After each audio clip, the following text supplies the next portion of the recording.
President Trump's announcement of universal tariffs on the whole world, including the European Union, is a major blow to the world economy. I deeply regret this choice. Let's be clear-eyed about the immense consequences. The global economy will massively suffer. Uncertainty will spiral and trigger the rise of further protectionism. The consequences will be dire for millions of people around the globe, also for the most vulnerable countries, which are now subject to some of the highest US tariffs, the opposite of what we wanted to achieve. The tariffs will also hurt consumers around the world. It will be felt immediately. Millions of citizens will face higher grocery bills, medication will cost more, as well as transportation. Inflation will go up, and this is hurting in particular the most vulnerable citizens. All businesses, big and small, will suffer from day one, from greater uncertainty to the disruption of supply chains, to burdensome bureaucracy. The costs of doing business with the United States will drastically increase. And what is more, there seems to be no order in the disorder, no clear path through the complexity and chaos that is being created as all US trading partners are hit. In the past 80 years, trade between the European Union and the United States has created millions of jobs. Consumers across the Atlantic have benefited from reduced prices. Businesses have benefited from huge opportunities, leading to unprecedented growth and prosperity. And at the same time, we know that the global trading system has serious deficiencies.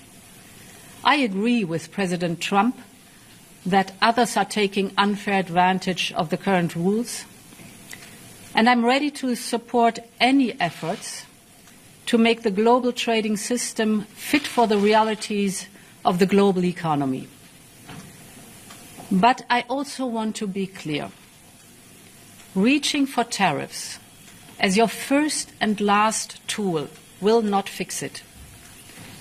This is why from the outset we have always been ready to negotiate with the United States to remove the remaining barriers to transatlantic trade. At the same time, we are prepared to respond.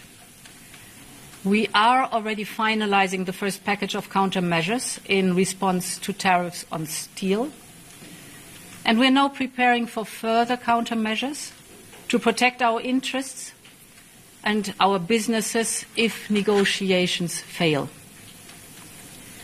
We will also be watching closely what indirect effects these tariffs could have, because we cannot absorb global overcapacity, nor will we accept dumping on our markets. As Europeans, we will always promote and defend our interests and our values, and we will always stand up for Europe. But there is an alternative path. It is not too late to address concerns through negotiations. This is why our Trade Commissioner, Maroš Šefčovič, is permanently engaged with his US counterparts. We will work towards reducing barriers, not raising them. I know that many of you feel let down by our oldest ally. Yes, we must brace for the impact that this will inevitably have. Europe has everything it needs to make it through the storm. We are in this together. If you take on one of us, you take on all of us. So we will stand together and stand up for each other. Our unity is our strength. Europe has the largest single market in the world, 450 million consumers. That is our safe harbor in tumultuous times. And Europe will stand at the side of those directly impacted. We have already announced new measures to support the steel and cars sectors, Last week, we limited the amount of steel that can be imported to Europe tariff-free. This will give more breathing space to these strategic industries.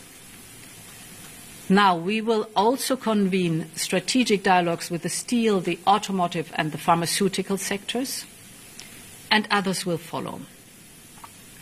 Europe stands together for our business, for our citizens, and for all Europeans, and we will continue to build bridges with all those that, like us, care about fair and rules-based trade as a basis for shared prosperity. Thank you.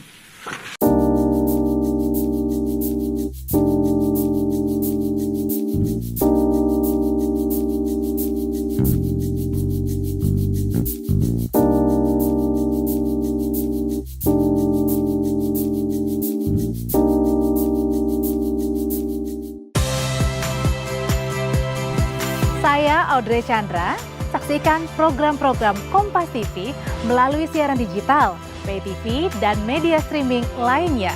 Kompas TV, independen, terpercaya.